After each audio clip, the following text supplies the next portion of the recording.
Thereafter moved to Las Vegas and basically left the scientific community to do other work. Some time later I decided to re-enter and send applications out to several other national labs, and also one to Ed Teller, and he gave me a call and he said he might have something that I'd be interested in, and suggested that I go for an interview. Shortly thereafter, someone from EG&G called and told me to come down for an interview there. They made it very clear that EG&G had nothing to do with it. They were just using the building as a place to do the interview. After a short time, they said I was basically overqualified for the position, but they may have something else in the future. And I don't remember how much time lapsed after that, but shortly thereafter, they asked me to come down for another interview, and they said this was involving I don't remember their exact wording, but they led me to believe it was a field propulsion system, and of course I thought it was something that, in secret, that we were working on. Later, only did I find out that it was a back engineering program dealing with alien craft. I flew out of Las Vegas McCarran Airport, and I flew to Groom Lake in a 737 aircraft. We land at Groom Lake, and there's a bus there that drives about 15 miles south, approximately. I'm really not sure exactly how far, down to a smaller dry lake bed known as Papoose Lake. And right up against the side of the mountain is the S4 installation. And what happened to you first when you entered it? How did they receive you? It was very military-like. It was certainly not a scientific atmosphere. Very high security. Everywhere you walked, you had to have an escort, an armed escort, even into the bathroom. All doors lock and open with your badge, and it was a very oppressive atmosphere. How many times did you spend on this atmosphere before you saw the craft for the first time? I believe I was only there 2 or 3 days, probably 2 days before I saw the craft. Time, how they are stored, what your impression was, and your feelings when you saw it? Well, my feelings, it was very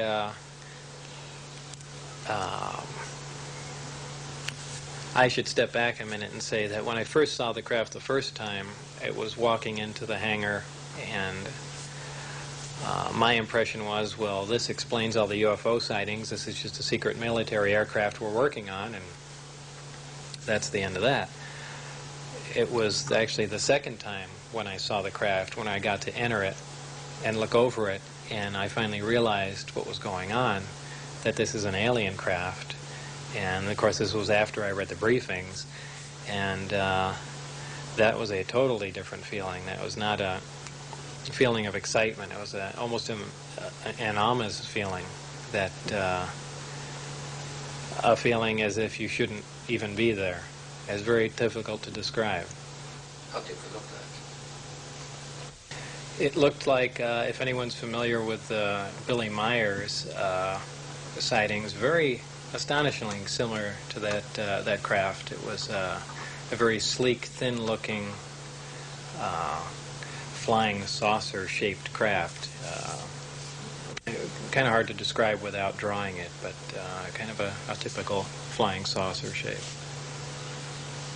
Did you see just one type or different types? There were 9 total. I only got to essentially work, back engineer, or analyze one of the craft. But there was a separate hangar for each of the crafts, and each one was essentially different in its visual appearance. Did anybody tell you where the U.S. Navy intelligence got the craft from? No. No, not at all. That's a lot of people have speculated about it, that they were either shot down or they crashed, but the craft seemed undamaged, so I doubt either of those would be correct. Can you describe the inside of an alien craft? It's very plain. It's all one solid color, a grayish pewter color, the same color as the outside of the craft. There are no sharp corners anywhere. Every device in the craft, the seat, the amplifier housings, everything has a rounded corner on it, almost as if it was all fashioned out of wax and then slightly melted, so everything curved, even where the ceiling meets the floor on the end. Everything has a curve to it.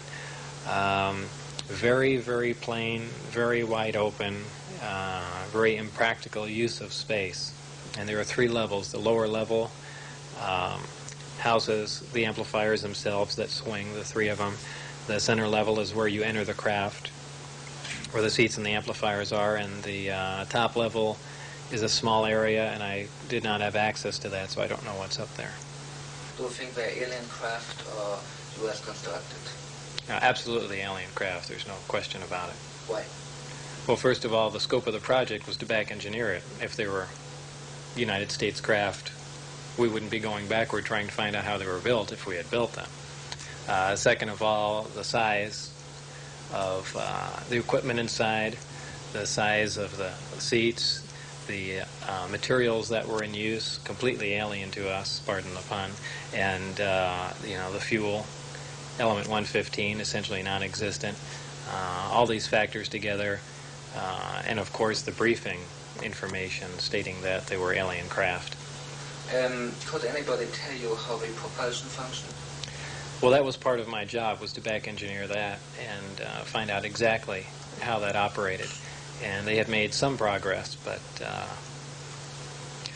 I really don't know how long the craft was there being analyzed, if it was 1 year or 10 years before I got there, but it seems like only a modest amount of progress had been made.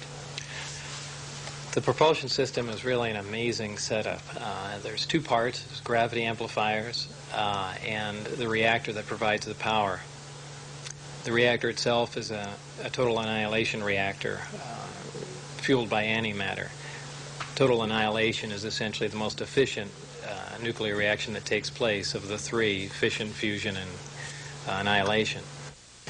It uses a super heavy element, element 115, as it would appear on the periodic chart. None has yet been synthesized on Earth. It's my opinion that this occurs naturally in certain star systems. This element is bombarded in an extremely small accelerator. The element under bombardment undergoes spontaneous fission and produces antimatter particles. These are interacted with a gaseous matter target, and by means of a 100% efficient thermoelectric device is converted into electricity. Now, 100% efficient any electric device is essentially impossible. The first law of thermodynamics says that's basically impossible. There has to be waste heat and things of that sort, but there's none detected in this system. It's another amazing form of technology. This tremendous amount of power the system generates operates the amplifiers, and also as a byproduct of the 115 undergoing this bombardment, it produces very interesting phenomena, a gravity A wave, as it's known to be called. This gravity A wave it travels in almost the same way microwaves travel. This is essentially applied to the gravity amplifiers, and by means of the electric current also provided by the reactor, it's amplified and focused. The amplified signal is shifted slightly out of phase, and by virtue of that they can repel or attract a gravitational body. The craft can take off on one gravity amplifier. There are 3 in this particular craft. When it's using just one amplifier, essentially pushing away from the Earth, it's known as Omicron configuration. For space travel, the craft will rotate up on its side, face the 3 gravity amplifiers at the target. They'll focus down on a single point some tremendous distance away, and the amplifier and the associated and the associated reactor will be run up to full power, and they essentially pull the